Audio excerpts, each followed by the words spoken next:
I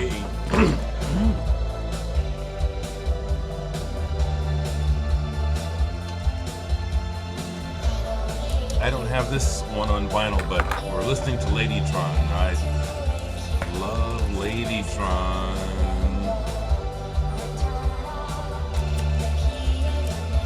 Their last album was excellent.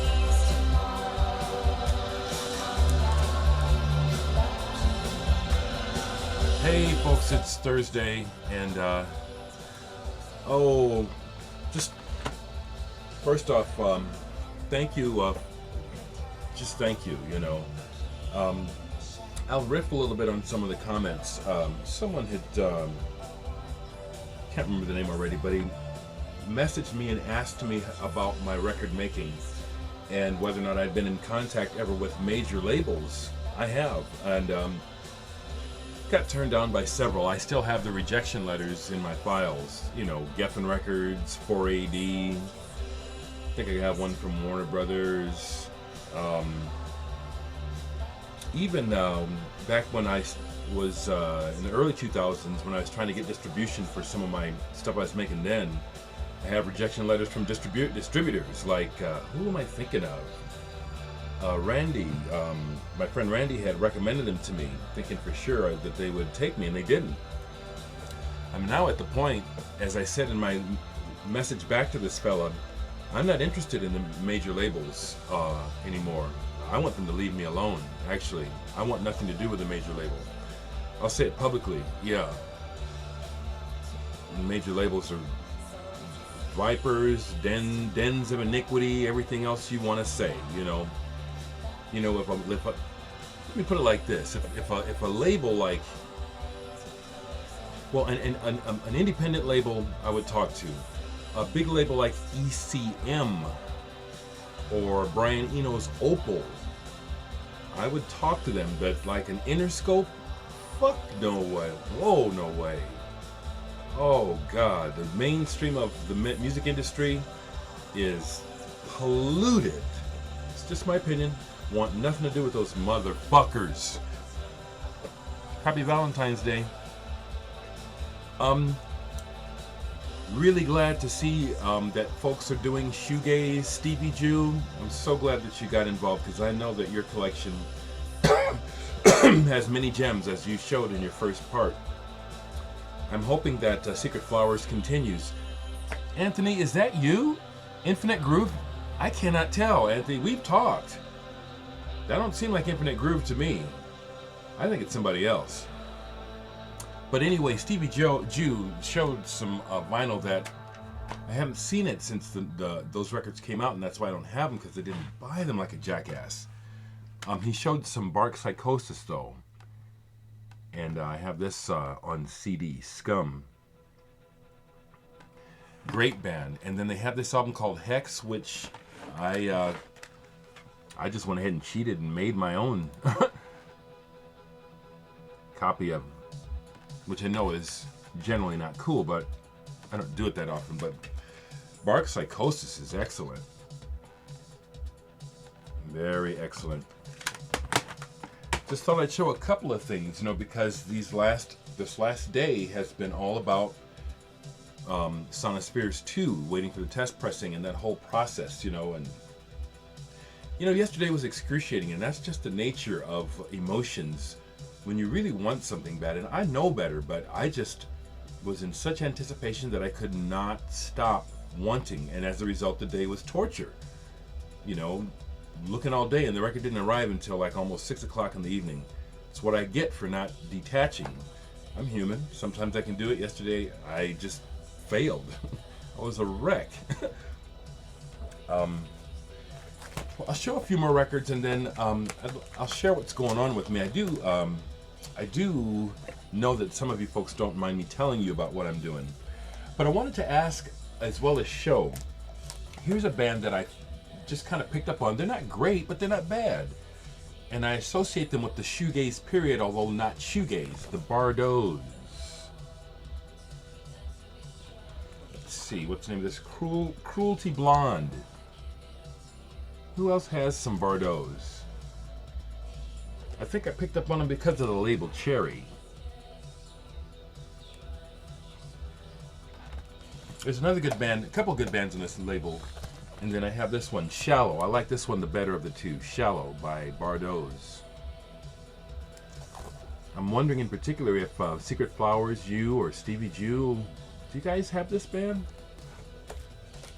Now here's one I think of Stevie right away. I do want to say for the record that, you know, I love everyone, but I have my favorites, and it's nice to see Stevie, nice to see you posting, because you're one of my favorites. You know, I gained respect for you early on because of your frankness and willingness to be a real friend to me, even though we're thousands of miles apart. Has meant a lot to me, Stevie, and I want to declare that openly. That you are one of the cool people here in the VC. I bet you have some silverfish. This is all I have on vinyl. Big Bad Baby Pig Squeal. Fucking Driving Her What EP is the name of the record. And this is the band that Leslie Rankin was in before she started Ruby. This is on Creation. Yeah, this is on Creation. Not shoegaze, but fantastic creation. Fantastic Brit rock. Pop, whatever you want to call it. These are not related at all, but I had them out because I was on Facebook a little bit in the Vinyl Oddities group, and Henry Dereck, to the boy Ellis, where you been, Henry? If you watch, another person I love a lot. He showed an album by Clock DVA I don't remember, so I pulled out my anti-group, because the anti-group I think was started by Audie Newton and someone else from Clock DVA, and these are really collectible on the Sweatbox label that originally brought us Meat Beat Manifesto and stuff like that. The covers are embossed, which I'm trying to show you. I guess I'll take one out. This is on the darker side, but I like this stuff. The Anti-Group. This one is called Big Sex. And then I have, excuse me, the white one, which is called Hazulu. Hazulu. Just some records I want to show. What else is going on with me? Yes, folks, yeah, I am a little busier. Not a little, but a lot busier. Today, I have a photo shoot for the Artist in Residence deal. I sent them my bio and my CV and a picture that I thought was fine, but I guess I have to have a professional picture.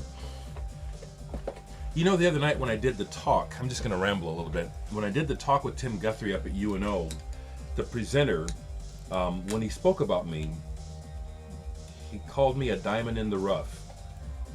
And then he tried to backtrack. But I like that.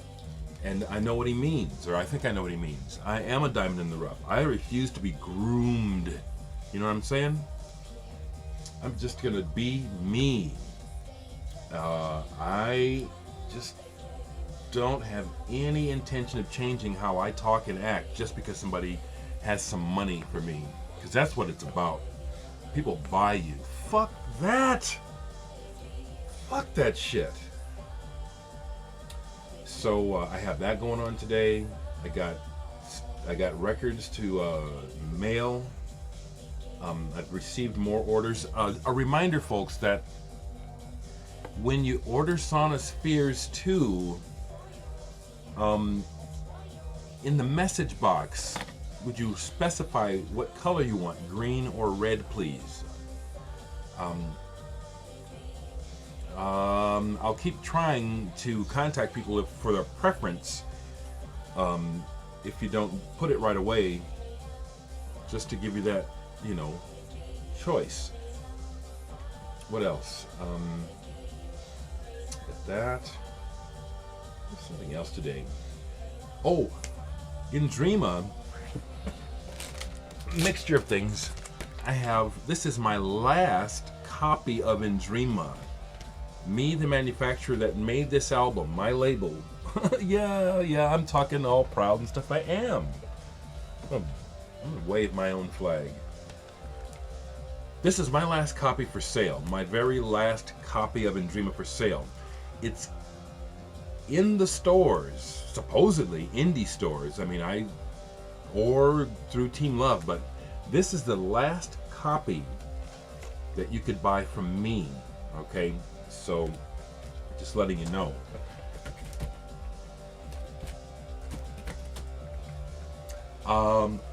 The reason why I brought that up is because Dreama has been nominated by the Omaha Entertainment Awards Association as Best New Progressive Experimental Band. Now we're up against a bunch of bands. I have no expectations really. Last thing I expect is to win, but the ceremony and the whole banquet is this Sunday. So that's what the other thing I gotta do is I gotta go pick up my tickets for that for me and the other guys in the band. We were nominated last year, but I didn't go. I wasn't even interested last year. This year I'm interested, and then also Nick in Icky Blossoms, they're playing, so that's coming up. I'm excited about that. Regarding the artist in residence thing, one of the next thing that's coming up for me is to go down to the site where they're remodeling the building and record some of that to use in a piece. I'm in contact with a few folks collaboration wise, and I got to keep it, I can see where things could get crazy. They're not yet, but I've done something with Chris. Oliver sent me another piece that I like. My friends in Romania, we're talking about doing something. And then the cat from Flesh Eaters. No pressure, Jeff, but I'm curious if I don't know why, but I've hardly spoken to you, Jeff. I feel something. I feel some kind of connection. So I hope that something develops there. And if it doesn't, that's fine. Is there anything else to... Well, just for fun, because... Hi, Jen. The other day, my brother, Chris Oliver Rules was showing some vinyl. He's finally got some. And I just want to vibe with some of what you got. This is a great album. This may be my third or fourth copy, okay? Great album. Blistering live album. This talk about, this is an excellent album. If you watch LJ, I haven't really been over to your place too much. I still got love for you, brother. I know you love Grand Funk. We're an American band. Yeah, it's the gold vinyl one. They're not rare. Finding one in decent shape is, I think, the challenge. But yeah, this is the gold vinyl Grand Funk Railroad.